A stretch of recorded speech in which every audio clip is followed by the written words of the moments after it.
સ્વાગત છે મિત્રો ઓનલાઈન સોલ્યુશન યુટ્યુબ ચેનલની અંદર। આજના વિડીયોની અંદર આપણે વાત કરીશું હિંમતનગર નગરપાલિકાની અંદર પડેલી જુનિયર ક્લાર્ક, રજિસ્ટર ક્લાર્ક, મુકાદમ, ક્લીનર, સ્ટોર કીપર, મદદનીશ ક્લાર્ક અને સફાઈ કામદાર જેવી પોસ્ટ વિશે આ તમામ ભરતીઓ વિશેની જાણકારી આજના આ વિડીયોની અંદર આપણે મેળવીશું। એ પહેલાં જો તમે મારી યુટ્યુબ ચેનલને હજુ સુધી સબસ્ક્રાઈબ ન કરેલી હોય તો નીચે બેલ આઇકન બટનને ઓલ પ્રેસ કરી ચેનલને સબસ્ક્રાઈબ કરી લો, એટલે તમને આવનારી આવી ભરતીઓ વિશેની જાણકારી મળતી રહે। તો ચાલો મિત્રો વિડીયોની શરૂઆત કરીએ। તો મિત્રો વાત કરીશું હિંમતનગર નગરપાલિકા એટલે કે સાબરકાંઠા જિલ્લાની હિંમતનગર નગરપાલિકામાં 171 પૈકી ખાલી પડેલી જગ્યાઓ ભરવા માટે ઉમેદવારો પાસેથી અલગ અલગ ખાતા માટે વર્ગ 3 અને વર્ગ 4ની કુલ 25 જગ્યાઓ ભરવા માટે મંજૂરી આપવામાં આવેલી છે અને એ મુજબ તેમની પાસેથી લાયકાત ધરાવતા ઉમેદવારો પાસેથી અરજીઓ મંગાવવામાં આવે છે। અહીંયા મિત્રો વિભાગનું નામ અને જગ્યાનું નામ આપેલું છે, સાથે સાથે એ ભરતી માટે કેટલી લઘુત્તમ શૈક્ષણિક લાયકાત રહેશે, તેના માટેનો પગાર ધોરણ અને મિત્રો કયા વિભાગ માટે એટલે કે જુદા જુદા SC, ST, OBC, EWS અને જનરલ માટે કેટલી જગ્યાઓ આપેલી છે તેનું લિસ્ટ પણ અહીંયા આપેલું છે, તેના વિશે આપણે વાત કરીએ। સૌથી પહેલાં મિત્રો એ વાત કરીશું સામાન્ય વહીવટી શાખાની અંદર પ્રમુખશ્રીના મદદ ક્લાર્ક વર્ગ 3 માટે મિત્રો ગ્રેજ્યુએટ હોય અને કોમ્પ્યુટર કૌશલ્ય પરીક્ષા CCC પાસ કરેલી હોય તેવા ઉમેદવાર પાસેથી અરજી મંગાવવામાં આવે છે, જેનો પગાર 5 વર્ષ માટે ફિક્સ છે 26,000 રૂપિયા, જેમાં મિત્રો ST વર્ગ માટે એક જગ્યા આપવામાં આવેલી છે, એની ટોટલ એક જગ્યા છે। બીજું છે રજિસ્ટ્રી ક્લાર્ક જે વર્ગ 3ની પોસ્ટ રહે છે, એની અંદર પણ મિત્રો લઘુત્તમ શૈક્ષણિક લાયકાત ગ્રેજ્યુએટ કોમ્પ્યુટર કૌશલ્ય પરીક્ષા CCC પાસ, તેનો પગાર ધોરણ પણ 26,000 રૂપિયા રહે છે અને જનરલ સીટ માટે એક જગ્યા ટોટલ એમાં રહેલી છે। બીજો વિભાગ છે હિસાબી શાખા, તેની અંદર ક્લાર્ક કમ કેશિયર વર્ગ 3ની જગ્યા છે, તેની અંદર કોમર્સ ગ્રેજ્યુએટ વાણિજ્ય શાખાની અંદર તથા કોમ્પ્યુટર કૌશલ્ય પરીક્ષા CCC પાસ 26,000 રૂપિયા તેનો પગાર ધોરણ રહે છે અને તેમાં પણ જનરલ માટે એક સીટ આપવામાં આવેલી છે। વેરા શાખાની આપણે વાત કરીએ તો વ્યવસાય વેરા શોપ ઇન્સ્પેક્ટર કમ ક્લાર્ક વર્ગ 3ની ભરતી રહેશે, તેની અંદર ગ્રેજ્યુએટ કોમ્પ્યુટર કૌશલ્ય પરીક્ષા જે 26,000 રૂપિયા એનો પગાર ધોરણ રહેશે, CCC પાસ હોવો જરૂરી છે અને એની ટોટલ મિત્રો અહીંયા એક જગ્યા આપવામાં આવેલી છે।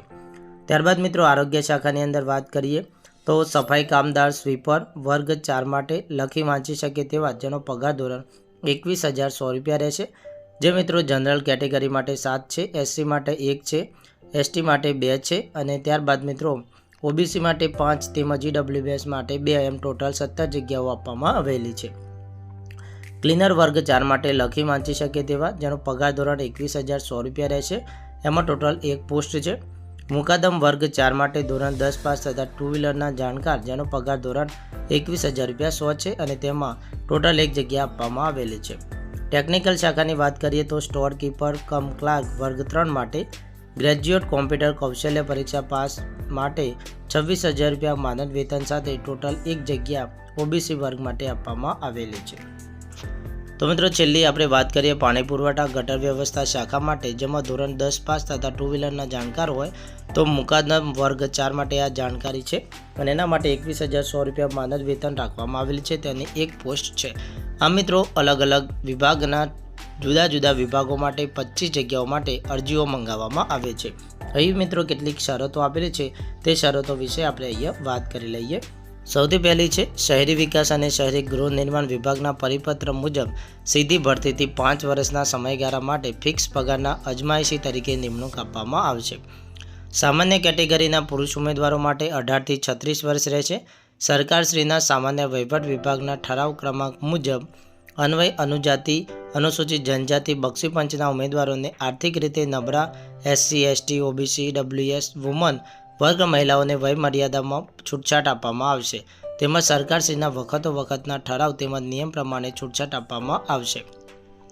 આ ભરતી છે સામાન્ય વહીવટ વિભાગના ઠરાવ ક્રમાંક મુજબ પોઈન્ટથી ગણવામાં આવશે।